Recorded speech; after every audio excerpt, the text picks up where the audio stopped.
اللہ اکبر سبحان اللہ الحمدللہ استغفر اللہ نحمدہ و نصلی علی رسولہ الکریم اما بعد اعوذ باللہ من الشیطان الرجیم بسم اللہ الرحمن الرحیم۔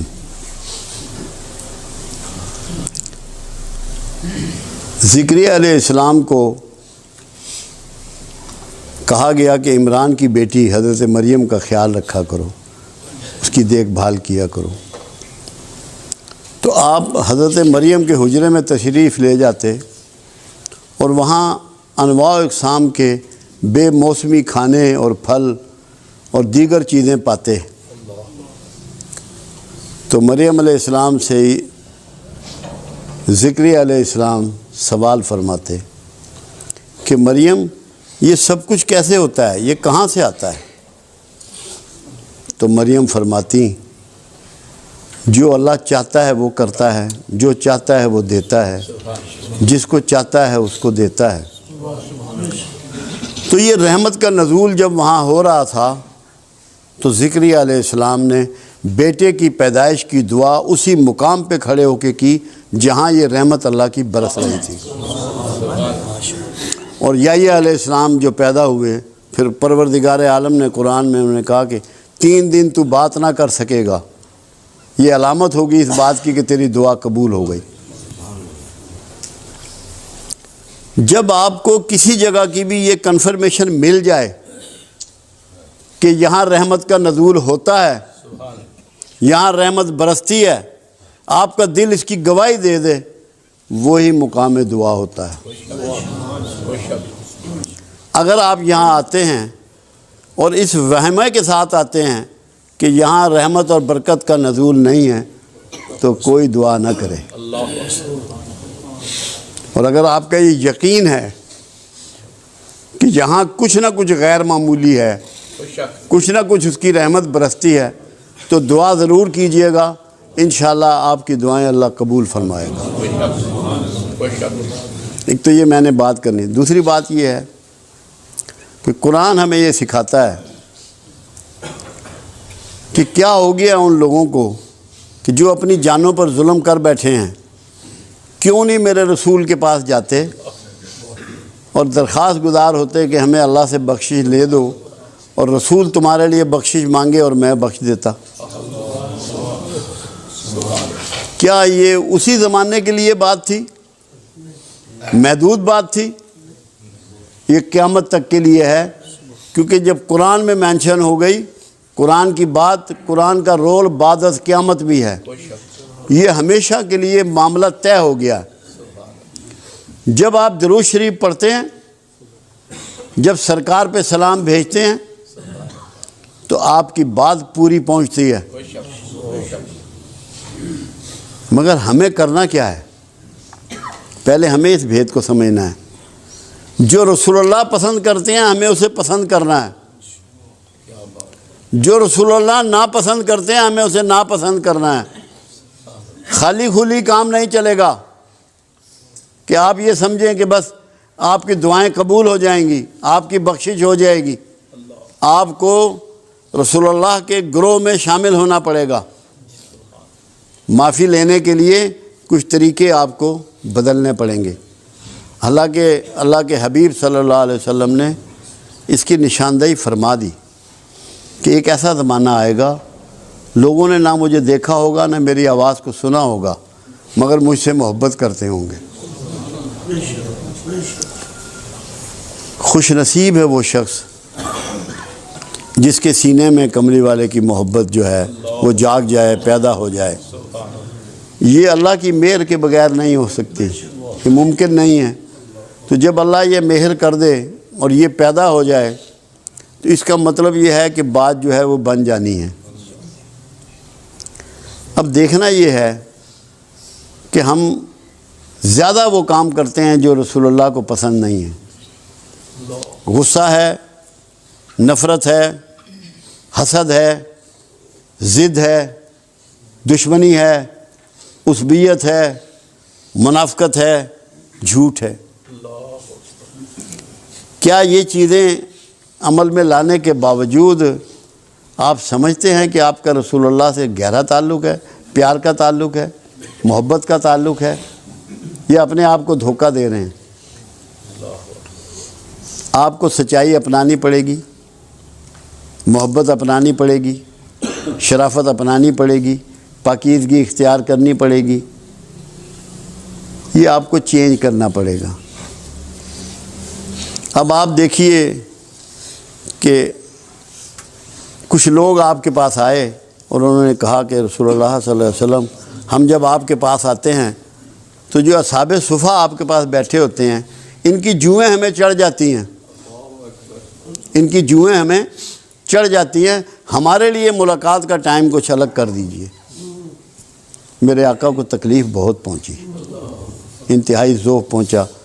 آپ نے ان کے لیے نہ کوئی ٹائم مقرر کیا، نہ اس بات کا جواب دیا، خاموش ہو گئے۔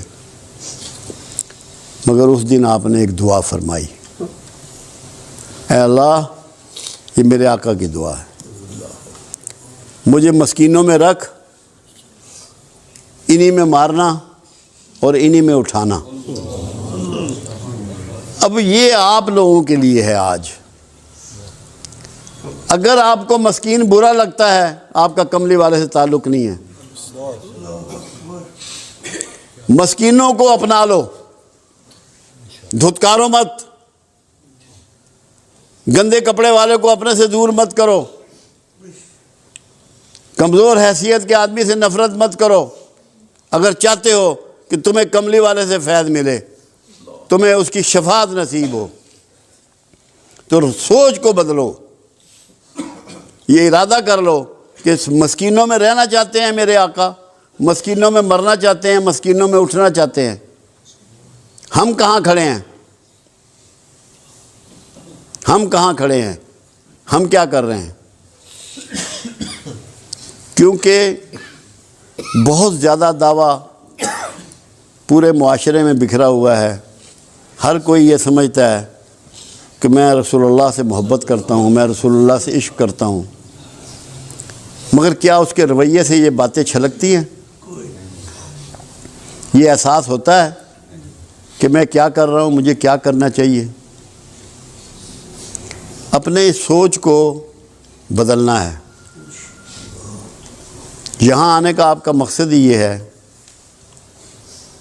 یہاں بنیادی طور پہ ہمارا سکول آف تھاٹ جو ہے وہ تصوف ہے، جو تمام اولیاء اعظام کا سلسلہ چلا آ رہا ہے، نسل در نسل چلا آ رہا ہے۔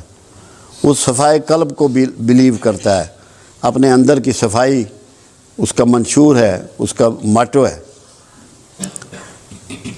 غصہ موجود ہے، نفرت موجود ہے، شدت موجود ہے، اور پھر بھی اندر محبت ہے تو کیسے ہوگی؟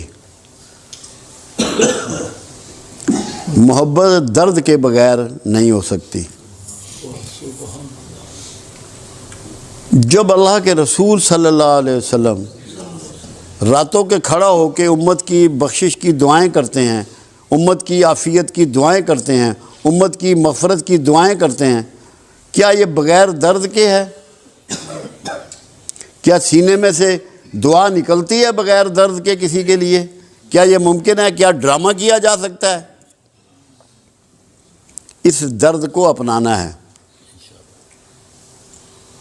میں آپ کو یقین دلاتا ہوں، اگر آپ کے اندر تھوڑا سا بھی درد پیدا ہو گیا، ہم قیامت کے قریب کے زمانے میں ہیں، سرکار سے دوری کے زمانے میں ہیں، تو تھوڑا سا بھی آج کا جو درد ہے نا، وہ آپ کی کائنات کو بدل ڈالے گا۔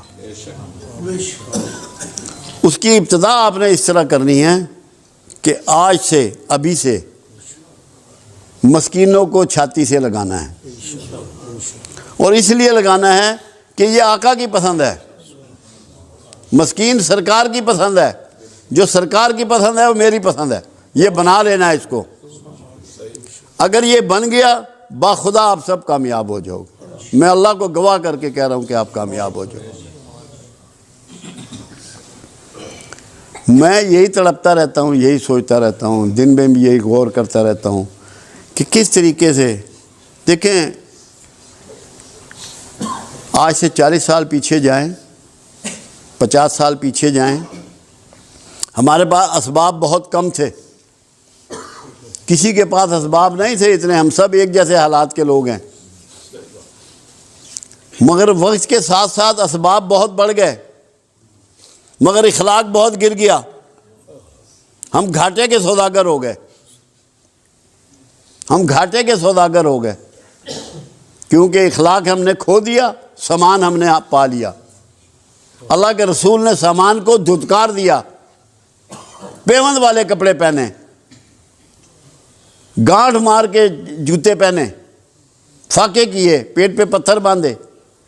ہم سامان کے چکر میں سارے اخلاق اور ساری محبت کملی والے کی اس سے دور چلے گئے۔ ہم نے گھاٹے کا سودا کیا۔ سوچ کو بدلیں، سامان سے مرکز کو ہٹائیں، اس دل کو اور دماغ کو اخلاق کی طرف مائل کریں، جس میں درد ہو، انسانیت ہو، شرافت ہو، احساس ہو، کسی کی خدمت ہو، کسی کی سیوا ہو، دلجوئی ہو، دلداری ہو۔ یہ جب تک نہیں کریں گے، یہاں آنے کا مقصد، ان محفلوں کا مقصد پورا نہیں ہوگا۔ میں تو یہ چاہتا ہوں کہ میرے جو دوست یہاں آتے ہیں، میرے ساتھی جو یہاں آتے ہیں، یہ کسی کو نہ بتائیں کہ ہم کہاں جاتے ہیں، کوئی تعارف نہ کرائیں، ان کے رویے سے پتہ لگے کہ ان کا استاد کون ہے، ان کے چلنے سے پتہ لگے، ان کی بات کرنے سے پتہ لگے، ان کے کاروبار کرنے سے پتہ لگے، ان کی نوکری کرنے سے پتہ لگے کہ کہاں بیٹھتے ہیں یہ، کس کے پاس جاتے ہیں، کس سے سیکھتے ہیں۔ اگر یہ نہیں ہے تو میں بھی غلطی پہ ہوں اور آپ بھی غلطی پہ ہیں۔ چسکا نہیں لینا، بابا جی نے بڑی گال کی تھی، اس کا کوئی فائدہ نہیں۔ جو آپ کے سینے کو چیر دے، بات وہ ہے، اندر احساس پیدا ہو جائے، اندر جاگ جائے آپ کا، میں پتہ ہو تنہائی میں اسی لیے ظفر صاحب، آج میں ٹیلی فون پہ صبح بات ہو رہی تھی منڈی باؤلدین، کہنے لگے آپ نے جو فارمولہ دیا ہے اس پہ میں غور کرتا ہوں تو حیران رہ جاتا ہوں۔ میں نے تقوی کے لیے ان کو یہ سمجھایا تھا کہ تقوی وہ ہے، متقی وہ ہے جس کی تنہائی پاکیزہ ہے، جس کی تنہائی پاک ہے۔ اگر آپ کی تنہائیوں میں خیالات اچھے نہیں ہیں تو آپ متقی نہیں ہیں۔ تو یہ سمجھنے کی چیزیں ہیں۔ آج میرا دل تھا کہ جتنے دوست آئے ہیں، کوئی بندہ ہم میں سے ایسا نہ ہے جس کے کوئی جسمانی، کوئی نفسیاتی، کوئی معاشرتی، کوئی معاشی، کوئی روحانی مسائل نہ ہوں۔ ایک تو یہ ہم قیامت کے قریب کے زمانے میں ہیں، پھر دین سے بہت دوری ہے، قرآن سے بہت دوری ہے، اچھے لوگوں سے بڑی دوری ہے۔ وہ میاں محمد بخش کا شعر ہے نا، جس کپڑے پھول بدے ہون خوشبو آئے رومالوں۔ وہ سنگت کی بات ہے، پھول جس کپڑے میں بھی لپیٹ جائیں اس کپڑے میں بھی خوشبو بکھر جاتی ہے اور پھیل جاتی ہے۔ ایسے ہی کسی اللہ والے کے ساتھ تعلق جوڑنے سے یہ ہوتا ہے کہ اس کی خوشبو آپ کے سینے میں بس جاتی ہے، آپ میں کچھ نہ کچھ احساس پیدا ہو جاتا ہے، اللہ کا ڈر اور خوف اور کملی والے کی محبت اس میں بیٹھ جاتی ہے آپ کے سینے میں، آپ کے دل و دماغ میں۔ تو میں چاہ رہا تھا کہ میرے جتنے دوست آج آئے ہیں، کیونکہ ایک تو میرا یہ ایمان ہے اور میرا یہ یقین ہے کہ یہاں رحمت برستی ہے۔ کچھ مجھے ایسی احساس بھی تھا کہ جس نے جو دعا مانگنی ہے اپنی، جو اس کے دل میں ہے، جو اس کی آرزو ہے، اس کے معاملات ہیں، خرابی ہے، جو بھی ہے، اللہ کے لیے کوئی کام بڑا نہیں ہوتا۔ ہم یہ سمجھیں نا کہ یہ کام اللہ نہیں کر سکتا، اللہ کے لیے تو ہر کام چھوٹا ہے، ہمارے لیے چھوٹا یا بڑا ہو سکتا ہے۔ اللہ کے لیے کسی کام کی کیا ویلیو، اس نے تو کن کہنا اور کام ہو جانا ہے۔ اس کے لیے میرے ذہن میں آج یہ تھا کہ دعا کریں گے اکٹھے، اور جس جس کے دل میں جو جو آرزو ہے وہ اس کے لیے اپنی دعا مانگ لے گا۔ اس سے پہلے ایک بات بہت ضروری ہے، قرآن حکیم میں یہ بات سمجھائی گئی کہ مشرکین مکہ رسول اللہ صلی اللہ علیہ وسلم کو جب پکارتے تھے تو رانا کہتے تھے، رے عین نون الف، یعنی کہ چرواہا، چرواہا۔